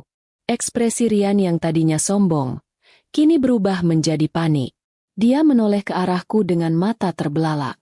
Dira, apa-apaan ini? Bisiknya. Suaranya dipenuhi ketakutan. Aku melepaskan tangannya. Tanganku kini menggenggam dompet kecilku dengan erat. Aku berdiri dari pelaminan. Gaun pengantinku, yang tadinya indah, kini terasa seperti baju zirah. Aku yang melakukannya, Yan. Kataku, suaraku tenang dan sangat jelas, tanpa getaran sedikit pun. Aku meraih mic yang terpasang di pelaminan. Para tamu undangan yang terhormat. Suaraku bergema di seluruh ruangan. Selamat datang di acara pembatalan pernikahan yang saya selenggarakan sendiri. Gedung itu seketika riuh. Orang-orang mulai berbisik dan berdiri. Ibuku dan ayahku yang duduk di barisan depan, menatapku dengan mata penuh kebingungan dan kekhawatiran. Silakan, Rio, kataku lantang. Itu adalah instruksi untuk Rio, untuk memulai presentasi. Slide pertama berganti. Di sana terpampang dua foto yang kuambil dari balkon. Foto buram Rian yang sedang mencium perut wanita hamil, Siska, di gazebo. Di bawah foto itu, ada tulisan, calon istri resmi anak pertama, yang disembunyikan. Teriakan kecil terdengar dari barisan tamu. Wajah ayah Rian memerah padam. Ibu Rian langsung berdiri dan mencoba berlari ke arah sound system untuk mematikan proyektor. Tapi Rio dan timnya sudah mengamankan panel kontrol. Rian mencoba menarik tanganku. Dira, hentikan. Ini memalukan. Aku menepis tangannya. Memalukan? Kau yang memalukan. Rian, sandiwara ini harus berakhir. Slide kedua muncul. Ini adalah foto akta nikah siri Rian dan Siska. Bukti hukum bahwa Rian sudah menikah siri. Di sana tercantum tanggal pernikahan yang sudah terjadi 6 bulan yang lalu. Aku berbicara lagi. Suaraku kini penuh kemarahan yang terkendali. Rian sudah menikah secara siri 6 bulan lalu dengan wanita yang sedang hamil anaknya. Aku tidak tahu bahwa pernikahan yang kurencanakan ini adalah upaya untuk menjadikanku istri pajangan dan tameng bagi aib keluarga mereka. Tamu-tamu mulai mengeluarkan ponsel. Ibu Rian pingsan di kursi. Ayah Rian mencoba memanggil satpam, tapi semua sudah terlambat. Slide ketiga muncul, bukti manipulasi kontrak proyek properti ayahku. Di sana terpampang dokumen yang menunjukkan komisi besar yang akan diterima keluarga Anggara dari penjualan material di bawah standar, yang berpotensi merugikan perusahaan ayahku hingga puluhan miliar. Pernikahan ini, Tuan dan Nyonya Anggara, bukan didasari cinta, tapi keserakahan. Kalian merencanakan pernikahan ini untuk menyelamatkan perusahaan bangkrut kalian, dan merampok perusahaan ayahku, teriakku. Aku menoleh ke arah ayahku. Ayahku, yang tadinya bingung, kini membaca dokumen di layar dengan cepat. Wajahnya berubah menjadi murka dan jijik. Dia akhirnya mengerti. Rian mencoba berteriak. Itu semua bohong. Dira cemburu. Bohong. Aku meraih dompetku. Aku mengeluarkan surat wasiat nenek.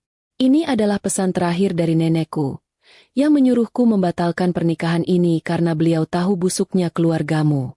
Beliau tahu kau adalah serigala berbulu domba. Aku kemudian menatap Rian lurus di matanya. Aku bukan istrimu, Rian. Aku tidak akan pernah menjadi istrimu. Aku bukan pajangan.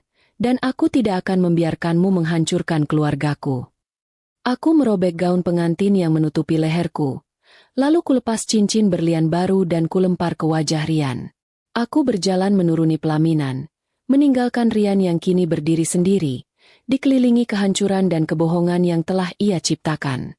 Ayahku bangkit. Dia menghampiriku dan memelukku erat. Kamu benar, Nak. Kamu sudah menyelamatkan kita. Bisiknya dengan suara tercekat. Aku dan ayah berjalan keluar dari gedung, meninggalkan hiruk-pikuk, bisikan, dan kehancuran reputasi keluarga Anggara yang kini sudah tercatat abadi di ingatan ratusan orang. Aku keluar dari gedung resepsi, meninggalkan suara riuh, teriakan, dan kekacauan di belakangku. Aku tidak menoleh ke belakang. Ayahku memelukku erat, membimbingku menuju mobil. Gaun pengantinku kotor di bagian bawah karena terseret di tangga. Tapi hatiku terasa bersih, ringan, seolah baru saja mandi setelah bertahun-tahun penuh debu. Di dalam mobil, ayahku memelukku lagi, kali ini dengan air mata yang tidak bisa ia tahan. Terima kasih, Nak. Kamu menyelamatkan kita semua. Kamu putriku yang paling hebat. Bisiknya, suaranya tercekat. Ibuku, yang segera menyusul, menangis histeris, bukan karena malu, tapi karena rasa lega dan syukur. Ya Tuhan, Ra, ibu hampir pingsan. Kenapa kamu tidak bilang apa-apa? Kata ibuku sambil memelukku erat. Aku harus melakukannya sendirian, Bu. Aku tidak mau rencana itu bocor. Kalau aku cerita, Rian pasti curiga. Aku harus pastikan semuanya terbongkar di saat yang paling menyakitkan bagi mereka. Jelasku. Ayahku mengangguk setuju. Dia sudah menghubungi pengacara perusahaannya, meminta mereka segera menyiapkan gugatan dan penyelidikan penuh terhadap Bank Angkasa Raya dan kontrak-kontrak yang dimanipulasi Rian. Skema busuk keluarga Anggara akan segera ditindaklanjuti secara hukum. Reputasi Rian dan ayahnya tidak hanya hancur di mata publik, tapi juga akan berurusan dengan hukum. Mobil melaju membelah jalanan kota. Aku menyandarkan kepalaku ke jendela. Rasa lelah yang luar biasa mulai menyergap. Adrenalin sudah hilang, menyisakan kekosongan emosional. 5 tahun hidupku, semua harapan dan impian, sudah kuruntuhkan sendiri dalam waktu 10 menit di altar. Ketika sampai di rumah, aku langsung melepas gaun pengantin itu. Kain putih nan indah itu kulempar ke lantai. Aku masuk ke kamar mandi, berdiri di bawah pancuran air panas. Aku membiarkan air membersihkan sisa make-up dan sisa kepalsuan dari diriku. Di sana, di bawah guyuran air, akhirnya aku menangis. Aku menangis bukan karena Rian, tapi karena kehilangan diriku yang polos, yang percaya bahwa cinta itu selalu tulus. Keesokan harinya, berita tentang pembatalan pernikahan paling dramatis menjadi topik utama di media sosial, portal berita online, dan bahkan beberapa surat kabar.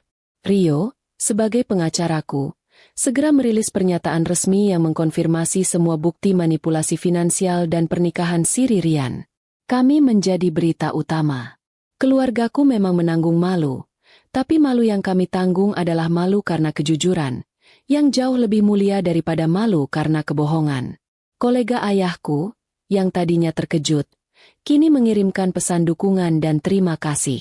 Mereka hampir saja terjebak dalam proyek yang dimanipulasi itu. Ayah Rian dan Rian dipecat dari semua jabatan penting mereka, dan penyelidikan hukum segera dimulai. Aku menghabiskan minggu pertama setelah kejadian itu di rumah, menyendiri. Aku tidak mau bertemu siapa-siapa, kecuali Rio. Rio datang membawakan folder besar berisi detail kemajuan kasus hukum. Kamu tenang saja, Rah. Rian tidak akan bisa lari. Ayahnya juga.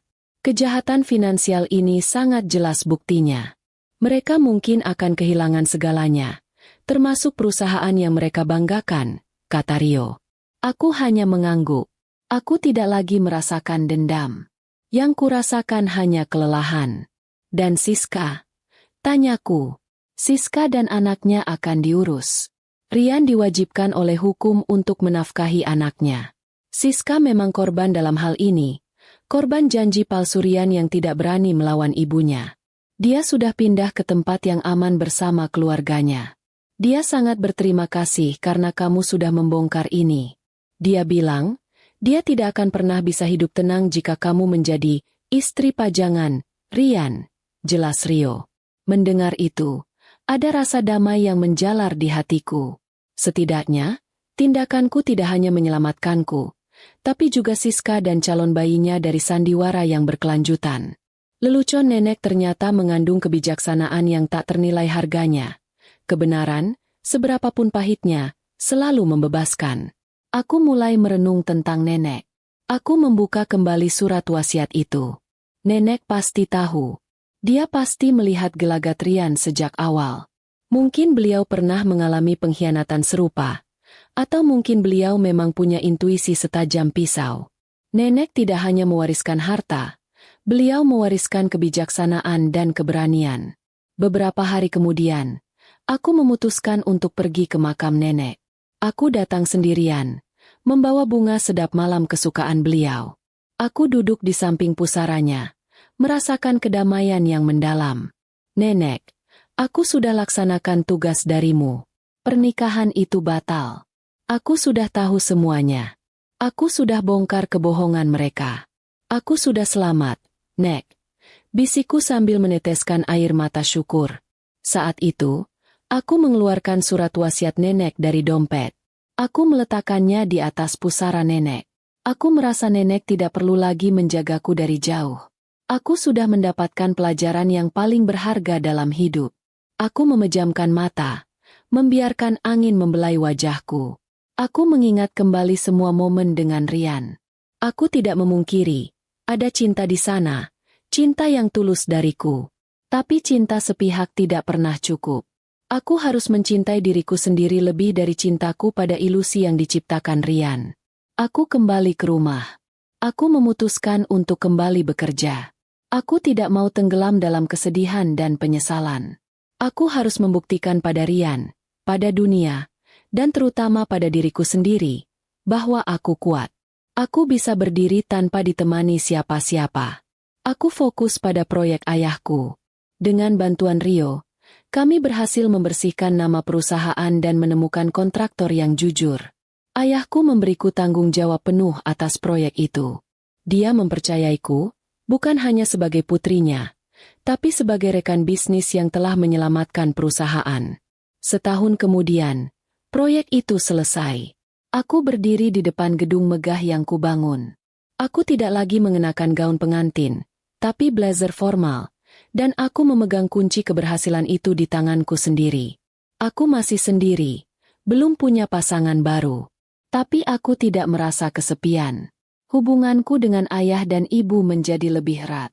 Aku juga sering bertemu Rio, yang kini menjadi sahabat dan penasihat terbaikku.